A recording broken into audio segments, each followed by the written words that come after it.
Hi, welcome to Let's Talk Bonds, a weekly bond podcast from INR Bonds. I'm Arjun Patsati. And in this podcast, we tell the investors and financial advisors about continuing with 1 to 3 year bond and maturity bond investments, which have served a good purpose the last couple of years, especially if the bonds have been picked with the right risk and return profile for investors. And before that, what is Let's Talk Bond? Let's Talk Bond is a weekly podcast by me from INR Bonds, where we talk about all the fixed income options available for investors, which will optimize their returns and enable them to beat inflation as well as earn the maximum returns as in accordance with their risk profile. So we analyzed the various aspects of the fixed income market. We analyzed all the bonds that are in the market that is available for investors. And then we talk about what could be the best solution for them. Back to Let's Talk Bonds, then coming down to the RBI today on the 5th of August raised the repo rate by 50 basis points. So showing concerns which has been existing so far, inflation, the rupee depreciation, and financial market stability, and all those have been extremely volatile.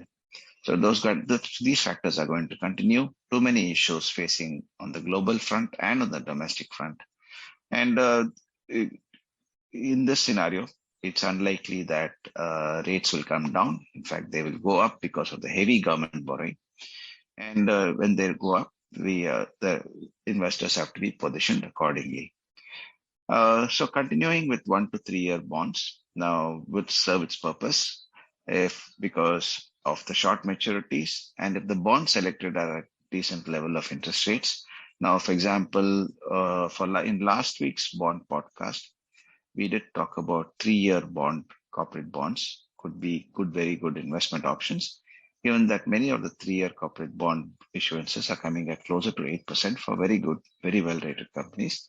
Even for the PSU, even for the top-rated PSUs and the highest of safety corporate bond issuers, the levels are still attractive. 3 year anywhere from 730 levels to 8% levels for very high safety. And if investors are able to identify good bonds, even with the lower maturity like 2 years, 1 to 2 year bonds offering anywhere over 8%, then that's also a good investment option.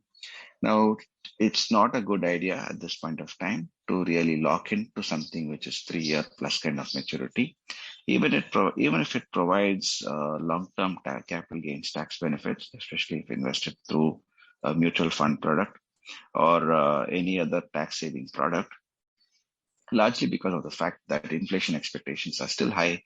And such investments could only help either not really underperform or outperform inflation, which is good. And when it doesn't outperform inflation, it really eats into capital.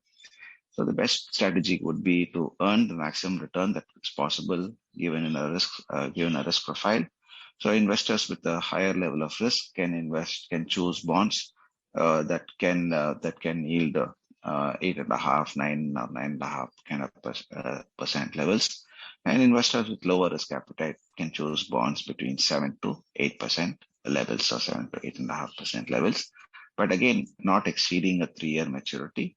And it's best not to weight everything in the 3 year bond as well. Kind of a 1 to 3 year kind of bond portfolio would serve its purpose because when the first year bonds mature, the bond amount is reinvested at higher interest rates, rising interest rate scenario. So we are seeing in the private, coming back to what's the levels of yields in the market. So the very largely range bound. The yields had come down for the G-Secs. The 5 year was below 7% last week, but it will again go up. The 10 years gone up to 7.3%. But bond 3 year government bond yield at around 6.75 to 6.8%, again to rising. SDL yields are closer to 3 year at 7.25 and 10 year at 7.60, 7.70. Last auction cutoff. 1 to 3 year NBA top rated corporate bond yields for NBFCs would be in a range of around 6.5 to 8%, while the Bharat Bond ETF is at closer to 7% or 7.1%. It should be rising now. And going down the rating scale, companies like Shriram Housing and 2 to 3 year bonds of Shriram Groups are all in a range of around 7.5 to 8.5 kind of percent. And other similar bonds are all coming in at those levels. You go down slightly on say microfinance companies, they're offering slightly higher, closer to 9%, over 9% and above. And again, depending on the best risk profile and the understanding of the bond, investors can choose to invest accordingly in the best bonds.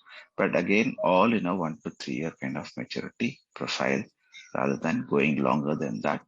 And when time is right, investors can look to shift to higher maturity bonds. And we don't know when the time will be correct.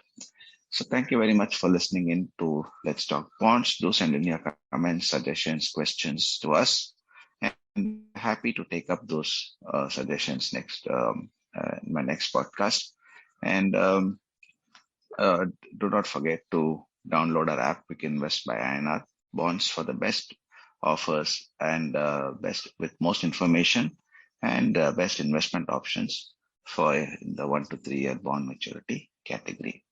Thank you very much for listening in, and do not forget to follow us on all podcast channels, including Spotify, Apple Podcast, Amazon Music, and YouTube.